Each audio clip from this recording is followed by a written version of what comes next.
La réunion qui nous réunit, comme je l'ai rappelé tantôt, c'est pour procéder à la cérémonie de clôture. Clôture au plan protocolaire, mais également clôture au plan des engagements. Vous avez rempli vos engagements, il nous revient également de remplir les nôtres aujourd'hui. Et voilà, donc il reste quelques détails mineurs que nous allons pouvoir finaliser ensemble. C'est simplement au niveau de quelques numérotations, etc. Mais du point de vue quantité à livrer, donc les 163 parcelles, si je ne m'abuse, ont été livrés avec leur numéro et leur plan. Donc, comme d'habitude, partout, il y a quelques doublons au niveau simplement de la numérotation, mais les terrains ont été livrés, nous avions été sur le terrain et il n'y a pas eu de couac. Les gens ont pu identifier leurs parcelles. Donc, je pense que ça, c'est vraiment un aboutissement heureux. Et également, ce que je dis pour les gens, moi, président, peut-être vous-même vous le savez, j'ai subi beaucoup de pression parce que les gens n'ont pas l'habitude, peut-être, d'être impliqués dans les genres d'appropriation de terre. Mais moi, j'en ai l'habitude. J'ai été impliqué dans la coopérative des agents de la SAED, j'ai été impliqué dans la coopérative des anciens du Maroc, dans pas mal de choses. Et je sais ce que cela veut dire. Donc moi, je dis alhamdoulilah, avec vous, nous avons fait quelque chose qui a quand même été dans les délais. Voilà, donc ça, le foncier, quand on sait ce que cela veut dire, on se dit qu'on est dans les délais. Parce que même après les pressions, je sais qu'aujourd'hui, quand même, ceux qui ont eu peut-être à douter sont tous heureux aujourd'hui d'avoir leur terrain. Donc nous vous en remercions. On est des partenaires. Et comme on l'a dit la fois dernière, donc je suis là dans l'informel, et pas de discours formel. L'histoire de ce terrain donc, repose beaucoup plus donc, sur une solidarité de gens qui viennent d'une même zone plutôt que d'une question simplement mercantile ou commerciale. Il ne s'agit pas simplement de faire de l'argent. Nous avions payé le minimum, mais l'essentiel c'était que des gens de votre communauté puissent également avoir des terrains. Parce que c'est ça l'esprit. Et cet esprit-là, en tout cas, moi je ne l'ai pas perdu de vue et je pense que également les collègues ne l'ont pas perdu de vue. Et c'est cet esprit qui a sous-tendu donc, notre partenariat. Par-delà les formalismes, il faut quand même qu'on revienne à cela. Et c'est cela. Et moi, personnellement, je vous encourage également à continuer dans cette direction-là pour que d'autres également, d'ici et d'ailleurs, puissent bénéficier des mêmes avantages que nous. Di am kontante teew fii nii tey pour comme ni nga ko dëgmalee ci say kàddu clôturer liggéey bii nii nga xamante ne coopérative lycée Djignabo bu Ziguinchor séq na ko ak Kër Tambadou Imo ci wàllu jokkalante pour mën a am ay terrain liggéey bi nag processus la boo xamante ne ñun en tant que ndaw yoo xamante ne suñu kilifa dafa am gis-gis pour mën a jàppale nit yi ñu mën a am ay terrain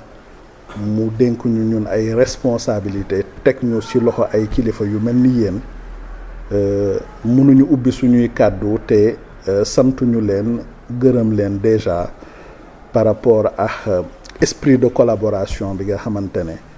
moom ngeen doxalee liggéey bi. C'est vrai que tonton président Diaby am na benn niveau d'exigence bu am solo mais loolu yëpp dafa contribuer ci ñun ñi tamit aussi yokkuñu sas ak góorgóorlu ci mission bi nga xamante ne suñu kilifa maître Cheikh Tidiane Tambadou daf ñu ko jox pour ñu mën a doxal liggéey bi donc kon tey ci bés bi nii mu rawatina mu tombe ci période bu koor ñu daje fii nii nga xamante ne daje bu njëkk bi ubbi liggéey bi fii la amee woon mënuñu def leneen loolul am ci kontante bu rëy am ci sentiment d'aboutissement dans la mesure où tey dañuy yow pour mën a finaliser processus bi gannaaw la dernière fois bi ngeen ñëwee Mbour ñu demoon sur le terrain def la livraison officielle des parcelles tey ñu mën a dajewaat fii nii dans ce cadre tey tamit aussi pour mën a formaliser la fin de ce processus donc pour ñun véritablement dafay doon benn mbir bu am solo rawatina nag tamit aussi bu dee da ngeen seede suñu kanamu kilifa satisfaction bi nga xamante ne am ngeen ko nii ci liggéey bi. donc tey finalement pour man cérémonie tey bi mënoon na ñàkk sax parce que jour bu ngeen ñëwee xale yëpp taxaw ngeen ñëw réceptionner terrain yi 163 parcelles benn manqué wu ci benn borne génn ñun dañ ne alhamdulilahi rabbil alamin ndax loo dem ndam la donc dañuy profité ci occasion bi di remercier xale yi aussi muy équipe technique di équipe administrative di équipe commerciale bi vraiment def nañ ci liggéey bu am solo donc loolu aussi dañ leen di témoigner loolu rek di leen di sant di leen gërëm ay si wax na lu am solo lu ñu ci neex mooy yow ci mbir bi ngeen ñëwee keroog ñun ak suñuy morom ñoo fa dajee yéen da ngeen andi ñun ñoo xam ne yow ñoo bokkal jamono moo xam seeni doom la moo xam seeni jarbaat la ñoom ngeen àndal jour boobu parce que loolu mooy indirectement yéen a ngi transféré xale yi relais bi ñii ngeen di jokkal te met vision boobu la amoon donc su ko defee président yoon bi gudd na métti woon na trop mais tey dañuy alhamdulilah rabbil alamin di ci gërëm met moom ñu ngi ànd ak Pape Lay Diallo moom technicien la ñoo en bâtiment voilà moom ñu baabu moom génie civil la def waaw moom mooy directeur technique kër Tambadou bi donc Boubacar ñoo ak Abdourahmane ñoom ci administration bi lañ nekk aussi voilà donc te aussi moom ci relation publique la nekk Moustapha Boniface voilà donc pour xamee ko noonu rek ñun seen njaboot lañu voilà donc dañ leen di gën a dënkaat suñu bopp rek di leen gën a dënkaat kër gi comme li ngay wax génn nañ ci LDZ su ba tonton gisee mën na ni waaw man tam sama njaboot bi yëpp dama leen di créer yow benn coopérative boole naa leen ak baabu donc loolu la ñuy xaar vraiment ngeen xam ne kër gi yow seen kër la te vraiment retour ñuy am aussi am na solo waaw parce que ku fa ñëw di nga gis même ñu am ci biir coopérative LDZ bi ànd nañ fa ñoo xam ne bokkuñu ci coopérative yi donc loolu tamit sant yàlla la ñu leen di témoigner loolu rek. cérémonie bi comme ni ñu ko waxee man li ma ci bëgg a wax mooy lii yëpp bu amee yenn la ndaxte amical la ñu wax mbootaay la mbootaay yombul la ñëw yombul surtout mbootaay boo xamante ne ngeen ne ñun am na jamono ñun ñoo nekkandoor ay ndaw ñu amandoor bac benn moment 1981 ñu dajewaat ñu jéem a taxawal mbir di ànd di daje di noos di def lu bëre waaye benn jour ngeen toog ngeen ne waa ñun est-ce que mënuñu taxawal leneen ngeen xalaat coopérative ñii ànd ci ñii gisee neneen ba yàlla def ngeen ñëw ne nañ leen dem daje ku mel ni Tambadou pour ñu mën a sànc dara pour suñu amical ñaata amical ñoo ko def si biir àdduna waxuma Sénégal rek ñun ñëpp nekk nañ ay élèves mais amuñu benn amical bu ko fi def amical noos nag am na waaye nag amical boo xamante ne tey ñëpp dem bi am teraanga ngeen dajewaat loolu barke la président yow dañ lay féliciter di la ñaanal ndaxte yombul te profil bi ci nekk profilu ay intellectuel lañ loolu la yoo xale tout le temps ma ne ko profilu waa amical bi nga xam ne ñi yëpp ay bachelier plus la intellectuel nag nga baal ma ñun ñëpp xam nañu wax ji day bëre lool waaye jëf ji day néew intellectuel wax ji day bëre lool jëf ji néew critiquer rek la ñu mën moo tax lu ñuy critiquer tamit sorewul garaawul quoi bu ñu waxee waxu nga xam ni wax la rek ils feront rien du tout suñuy mbokk lañ yàlla def aussi kan ngeen seeti seen mbokk seen frère monsieur Amadou Tidiane Tambadou mais loolu honneur bu rëy la say mbokk ñëw seet si la ñu am projet seen xel dem si yow man loolu rek doy na ma man looloo ma doy leneen doyuma leen ëpp ci luñ ci am ak luñ ci ñàkk ak loolu amu ci solo lu ci gën a am solo nag tey laa koy wax terrain ñaata lañ ko jëndi ñun benn terrain ñaata lañ leen ko jaay 450 000 terrain ja ñaata mètre carré 225 mètres carrés waaye yéen seen dund yëpp ñaata 450 000 ngeen dépensé waaye bii moo ci am barke ñaata 450 000 leen nit ñi dépensé ci seen dund ay milliards la waaye nag bii moo ci am barke ndax lan ndaxte ñun dañu am doctrine boo xamante ne koo xamante ne de 20 ans à 40 ans boo jëndee parcelle bu ñu la joxee parcelle ñun chez ñun dañu jàpp ne am nga croissance financière de 40 ans à 60 ans boo jëndee parcelle ci ñun dañu jàpp ne am nga patrimoine waaye de 60 ans à 80 ans boo jëndee terrain ci ñun am nga prospérité durable prospérité durable mooy prospérité boo xamante ne bii day ñëw gannaaw yow loolu la xale yi di wax nii mooy dono la legs la donataire la héritier ñoo ko moom képp kuy jënd parcelle à partir de 60 ans dem 80 boobu moo ëppati barke ndaxte jëndoo ko pour yow rek da nga ko jënd pour boo fi nekkul boo jëndee sa boîte bo diggante 40 diggante 20 ans ba 40 ans dëkk ci ngay xalaat mbaa bu tàngee nga jaay rek faj soxla bon ñun Kër Tambédou barke boobu rek valeur spirituelle boobu rek amul nattanga doy na xale boo gis de 0 à 20 ans mu am kër bénéficiaire u legs la bénéficiaire u héritage la mbaa bénéficiaire u don la xale bu amagul 20 ans pour mu jënd kër yombul fu mu amee kër si ñett yi la war a jógee waaye rek de 20 ans dem 40 ans kooku yokku na maanaam ñun dañu jàpp ni croissance financière la ma commencé loolu rek laa daan gis croissance financière rek laa daan gis loolu ma newoon sama solo ma ne man jaayuma terre man croissance financière lay jaay waaye tey gannaaw croissance financière ngeen boole ko suñu discours bi ñu ngi jaay création de patrimoine ñu ngi jaay création de prospérité durable ñett yi la ñuy jaay actuellement au niveau de Kër Tambédou bon ñun coono bu ci nekk ak yooyu yëpp amul problème li ci des nag mooy si wàllu liggéey bi suñu liggéey tey dañ ko mën a expliquer nii ñu comprendre ko ñun dañuy jënd tool ñu morcelé ko après ñu dem régulariser ko dañuy jënd tool Kër Tambédou loolu rek lay liggéey deful leneen benn secret amu ci dañuy jënd tool morcelé ko régulariser ko waaye ay régularisation boo fa eggee du yow rek jënd tool si ñun la dépendre suñu xaalis la ñu am rek dañuy jënd morcelé dañuy woo géomètre fay ko mu morcelé loolu si ñun la dépendre moo tax pour ñu yëkkati terrain ñu jox la ko yomb na waaye régularisation kayit la il faut nga am délibération il faut nga am approbation sous-préfet il faut nga dem am cadastre ak yooyu yëpp mu nekk formalité yoo xamante ne mooy loolu te loolu nag autorité la ay autorité la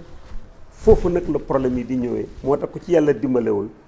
mooy loolu foofu lañ lay traité de tout diggante bi nga xamante ne yow nit ki jox nga ko terrain te kayit bi di tardé foofu la problème yi yëpp di ñëw moo tax ma di ko wax pour image yi ñu mën ko diffuser ñëpp xamee ko noonu ñu jëluñu alalu jàmbur demuñu jël fekk terrain jàmbur di ko jaay déedéet lu ñu joxee suñu alal la maanaam yow soit nit ki mbir yi yéex na mënoo xaar ba autorité bi jël autorité mënoo ko forcer donc courage boobu nag ak ñaan yooyu loolu moo ñuy dimbalee plainte yi ñu ciy am ak saaga yi ñu ciy am ak dénigrement yi ciy am ak ñu ñuy vilipender dans la presse ak loolu yëpp daf ñu ciy fekk si diggante régularisation bi la dañ koy dund oui après nag bu demee bu eggee gendarmerie mbaa police ñu ne escroc lañ lay tuddee doy am escroc lañ lay tuddee parce que jox na la xaalis waaye ñu bëri léegi nag benn phénomène moo génne ñu bëri rus nañu dem def plainte sur la base de 450 000 parce que boo demee même gendarme ba policier bi daf lay ne mais yow pour lii rek bu ñu wooyee si tiroir la ñuy génnee fay la waaye li ñuy def léegi phénomène bi da ngay dem nga dajale ay beaucoup de gens yi nga xam ñoo am ñu si même situation nga créé benn collectif pour que boo demee mu xaw a mat si tu as 10 personnes ça dafay près de 5 millions si tu as 20 personnes ça dafay 10 millions comme ça boo demee si procureur bi nga mën ko nax convaincre ko ni ki ñi c'est des escrocs ils nous doivent 10 millions ils doivent 5 millions kooku ne ah non lii bare na kii enquête arrestation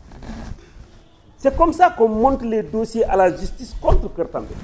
man si yoon laaj lay liggéey xam naa ni ñuy demee noonu lañ koy monter oui ils montent des dossiers comme ça ils font ça léegi loolu mooy le nouveau phénomène qui existe entre ñun mais curieusement quand on nous appelle bu ñu ñëwee bu ñu waxee rek non parce que je dis la vérité dañ leen mais le gars là il a acheté son terrain à 450 000 voilà ñi mu boole nii est-ce qu'il les a amenés et puis souvent sax dañuy am des complicités pourquoi les autres n'ont pas fait de plainte mais da ngay bind ay liste noonu rek et c'est toi celle qui signe parce que tout le monde n'est pas prêt à aller donc dama koy wax pour que image yi ñu xool ko ñu xam ne jeu bu ñuy jouer on le sait autorités itam nañ def attention Kër Tambadou c'est pas des escrocs c'est des gens qui ont une mission spirituelle et dimbale nit ñi ñu am croissance financière dimbale nit ñi ñu am patrimoine ñu dimbale nit ñi ñu am prospérité durable ñun si loolu la ñuy dox suba ak ngoon léegi nag évidemment il y a Cheikh Tidiane Tambadou il y a les autres les enfants là ay jeunes la ñu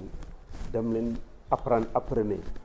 ku mel ni yow quelqu'un qui travaille dans les affaires étrangères il a des normes internationales pour man c'est normal yow loo exige man du ñu wax ne leen waaw rek ñoom loolu dama ne nit boo demee lu ñu wax ne leen waaw